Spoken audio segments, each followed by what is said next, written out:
Y esto me lleva a este punto del discurso actual, me lleva a algo que creo que también podría caracterizar a este proyecto político y a su discurso, ¿no? Es la persistencia, ¿no? La persistencia en revalorar, ¿no? Restituir e identificarse plenamente, ¿no? Con un pensamiento, en donde la figura de Guzmán aparece como en sus orígenes, como un caudillo maestro o como un caudillo cosmócrata, ¿no? O sea, un personaje, una persona que encarna una ideología universal todopoderosa y que tiene una lectura, ¿no? O sea, sus palabras son textos interpretativos sobre los cuales todos, ¿no? Nos debemos referir, sobre los cuales se explica no solamente la historia de la Revolución Peruana, sino la historia universal a través de muchos siglos, ¿no? Recordaremos varias citas producidas por el propio Sendero respecto a al tipo de pensamiento Gonzalo que ellos manifiestan, ¿no? Pero lo que sigue prevaleciendo, ¿no? En su discurso y en sus propuestas concretas es la clásica relación entre el partido y las masas, ¿no? Entre el frente y las masas. Y es en esos términos en que Sendero Modaer se sigue refiriendo al espacio universitario. Yo solo quisiera, respecto a esta relación entre el partido y las masas, entre el frente y el pueblo, ¿no? O las distintas denominaciones específicas que pueden dar ahora a esa relación, yo creo que allí todavía sigue prevaleciendo una característica paternalista y autoritaria, cuando no violenta, respecto a esta relación, ¿no? Y yo quisiera citar un documento del año 80, escrito por el propio Guzmán, perdón, de la década del 80, respecto a esta relación entre el partido y las masas, ¿no? Y cito: a las masas hay que enseñarles con hechos contundentes, para con ellos remacharles las ideas. Las masas en el país necesitan la dirección de un partido comunista, esperamos, con más teoría y práctica revolucionaria, con más acciones armadas, con más guerra popular, con más poder, llegar al corazón mismo de la clase y del pueblo y realmente ganarlo. ¿Para qué? Para servirlo. Eso es lo que queremos. La cita puede tener varias interpretaciones, ¿no? Desde lecturas ideológicas y políticas determinadas. Lo que sí prevalece es más bien, creo yo, un sentido donde la concepción política e ideológica que se tiene no solamente de la historia, sino de la sociedad, es sobre la base de que los actores sociales, ¿no? Los actores que crean la historia, no tienen ni voluntad ni agencia. Son seres pasivos que están esperando la aparición de una vanguardia y un partido que va a esclarecer sus conciencias y sus pensamientos y se van a articular de manera subordinada a esta vanguardia partidaria, ¿no? Valdría la pena pensar por qué en el contexto del Perú contemporáneo, luego de lo que ha ocurrido, no solamente respecto al conflicto armado, sino las nuevas dinámicas de desigualdad, siguen prevaleciendo. En un sector, yo diría, marginal y minoritario de la sociedad, sigue prevaleciendo estos discursos políticos autoritarios respecto a la política y la sociedad, ¿no? Valdría la pena preguntarse por ello, para tratar de comprender esta lógica, esta reproducción de esta lógica autoritaria.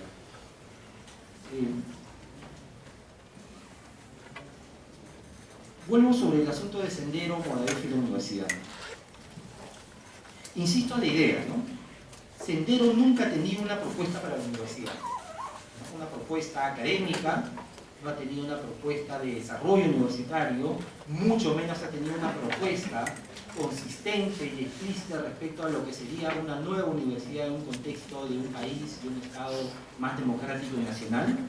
Insisto, siempre trató de subordinar a su lógica partidaria y más bien enfrentó, por un lado, a través de los llamados organismos generados, acá tal vez recuerden lo que era el movimiento juvenil popular, ¿no? En la universidad, organismos generados, que es la misma lógica con la que enfrenta y trata de fraccionar, ¿no? Infiltrar y fraccionar, ¿no? Y diluir espacios de representación democrática, conflictivas, también desgarradas, también muy polémicas, como son los movimientos sociales, los movimientos campesinos, los sindicatos, los gremios estudiantiles, Y además, sin embargo, esto no nos debe llevar a un error, ¿no? Por un lado, es cierto la afirmación, creo yo, de que Sendero jamás tuvo un proyecto de universidad, lo cual no implica decir que no tuvo una mirada estratégica sobre la universidad, ¿no? Pero la lógica de su infiltración era la lógica de captar espacios de gestión universitaria, pero articulada siempre a su estrategia de expansión armada y política hacia afuera, ¿no? Si no, recordemos solamente un dato de los orígenes de Sendero Huamanga, ¿no? La estrategia que tuvieron por capturar y administrar políticamente el espacio de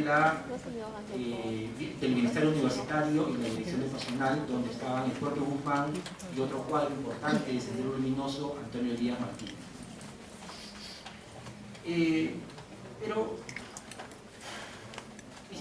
Bueno, y esta estrategia de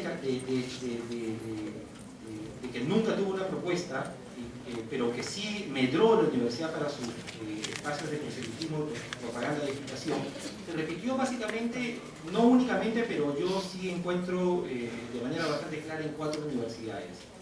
Una fue San Marcos, la otra fue la Universidad de la Cantuta, la Universidad del Centro y la Universidad de Huamanga. Cada una de estas universidades en momentos distintos, con quizás estratégicas específicas, pero en todos los casos, ¿no? La situación, la violencia y el conflicto generado por la presencia de Sendero tuvo trágicos finales. Quizás los más trágicos fue en el caso de la Universidad de la Cantuta, ¿no? Y no es casual que las 3 primeras, San Marcos, la Cantuta y la Universidad del Centro, hayan sido, a inicio de los años 90, intervenidas por las Fuerzas Armadas en un contexto igualmente autoritario como fue el fujimorismo. Yo quisiera ir avanzando, lanzando ya algunas preguntas. Una pregunta puede tener un carácter académico, puede tener, pero que tiene implicancias políticas bastante concretas, que es ¿por qué estas ideas persisten en el espacio educativo? Hay muchos que las rechazamos, intentamos con la mayor eficacia política combatirlas, pero debemos admitir que hay una pregunta básica ahí, ¿no? Una pregunta de carácter académica, pero también de un fuerte componente político. ¿Por qué estas ideas, ¿no? Que algunos sociólogos llamarían, por ejemplo, arcaicas, ¿no? Con cierto desdén, por qué persisten estas ideas y por qué sigue teniendo en un sector minoritario una presencia para ellos importante? Esa es una pregunta que tiene que ser no solamente pasar por la comprensión de la realidad que experimentamos, sino también tiene que enfrentarnos a un dilema político. Otro asunto que quisiera tocar, ¿no? O sea, ha habido muchas reacciones frente a la aparición de Sendero Modaef digamos, yo diría, más que por una presencia real, concreta, por una cuestión más mediática. Ha habido reacciones incluso más recientes, muy explícitas, de enfrentar y combatir a Sendero Modaef en la actual coyuntura. Y lo que ha primado en la mayoría de los casos ha sido que la única forma de enfrentar, o la principal forma de enfrentar a Sendero Modaef es con el debate ideológico, ¿no? La lucha ideológica. Yo no niego esta posibilidad ni creo que esto sea marginal. Por el contrario, considero que esa lucha y esa disputa debe darse, pero pasa, creo, básicamente por 2 cosas previas, ¿no? Primero, por la comprensión de con quiénes estamos debatiendo, ¿no? No simplemente ni exotizarlo, ni ponerlos como seres anormales que han caído de un meteorito del espacio, sino, como ya siempre recuerdo una frase de Stern, reflexionando sobre el propio Sendero Luminoso entre los años 70 y 80, era entender a Sendero Luminoso como parte también de la historia peruana, aun cuando muchos de sus discursos y sus prácticas contradecían la dinámica de la mayoría de la sociedad, del conjunto de la sociedad. Pero incluso un proyecto contra la sociedad es parte de la historia peruana. Entonces, en esos términos creo que el debate ideológico pasa primero por el tamiz de la comprensión ideológica y política de con quiénes nos podemos enfrentar o con quiénes queremos dialogar o debatir, en términos de carácter cultural. El segundo punto es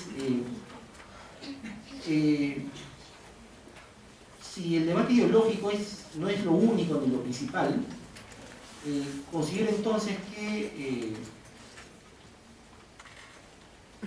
pasa también por una actuación política concreta en los espacios, ¿no?, en donde el Sendero Movadef tiene presencia. Es decir, creo que no basta con el debate ideológico, sino pasa también por la acción organizada política para disputar y enfrentar esos espacios, y cuya agenda no sea únicamente, ¿no?, el desplazamiento político, sino también la reinvención de esos espacios en un proyecto de universidad, un proyecto político de académica universidad, que no se agote solamente y únicamente en el enfrentamiento a Sendero Movadef. Yo creo que esa implicancia política tiene que ser asumida por todas aquellas fuerzas universitarias, tanto docentes como estudiantes, que nos ubicamos en el campo digamos, de una política progresista democrática, ¿no? Es decir, una exigencia, además del debate ideológico, una exigencia de eficacia política, de organización política para disputar esos espacios y articularlos a un contexto, digamos, de proyecto universitario, ¿no? Cosa que Sendero, insisto, no tiene, ni le interesa. Nunca tuvo el interés por pensar la universidad, nunca tuvo el interés estratégico por una reforma universitaria, y por las evidencias que muestran en este momento, no hay ningún dato que nos muestre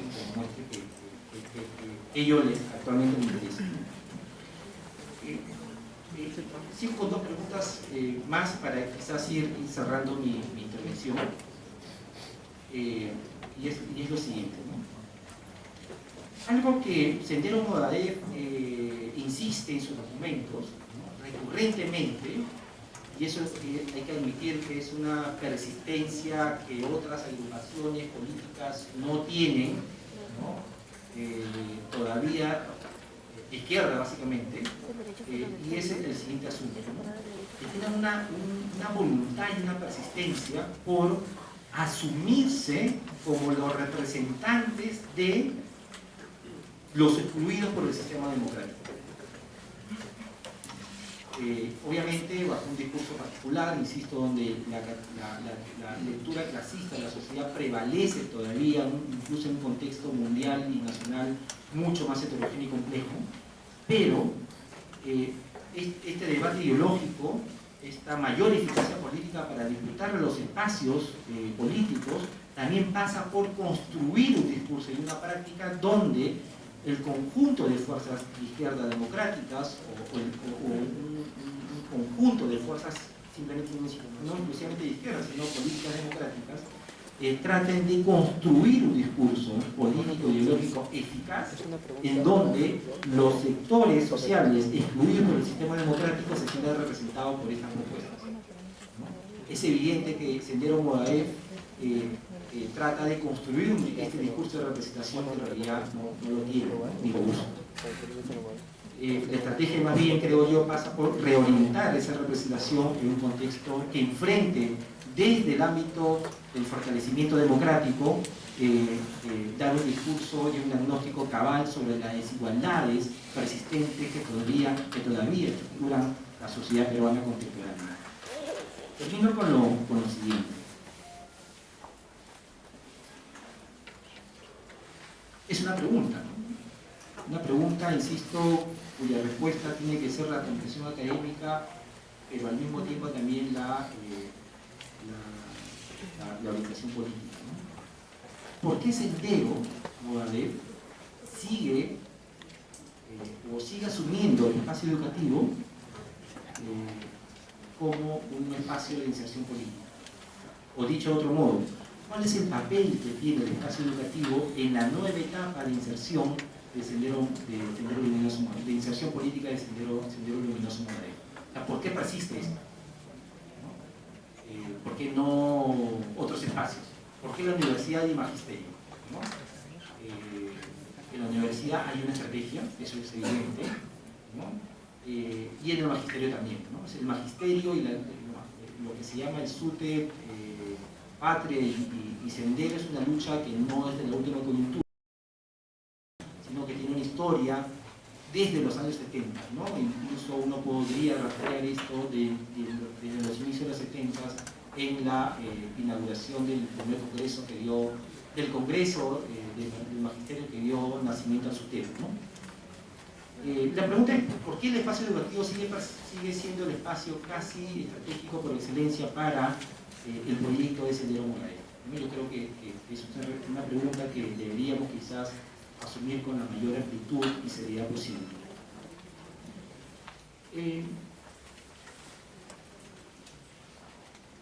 Termino diciendo simplemente lo siguiente. Quizás porque Sendero Morales siga representando algo que creo que permea no solamente a las agrupaciones de izquierda, sino al conjunto de la cultura política peruana, ¿no? Que es una tradición política que asume el autoritarismo como la base de su identidad. La cultura política radical y autoritaria no es patrimonio, ni exclusividad, ni monopolio de la izquierda, aún en sus versiones más violentas y yo llamaría terroristas como Sendero, sino también de los sectores de derecha, ¿no? Y la actual coyuntura también demuestra que en sus discursos y en sus prácticas hay un discurso de negación autoritaria del pasado reciente y una práctica de exclusión ideológica y política de cualquier movimiento político que trate de impugnar esta sociedad desigual que vivimos. Nuevamente, insisto que ambos polos coinciden en la amnistía y en la lectura autoritaria del pasado reciente. Y en ese sentido, ¿no? Si el hombre, ¿no? Como decía Shakespeare, está hecho de la madera de sus sueños, no cabe duda de que frente a Abimael Guzmán nos encontramos ante el producto de una desmesurada pesadilla. Y creo que con esa visión nos encontramos ahora, ¿no? En la reivindicación explícita que se hace del pensamiento gonzález, ¿no? Unos sueños de emancipación en la tradición de esta tradición radical autoritaria dividieron en pesadilla, ¿no? Así yo termino.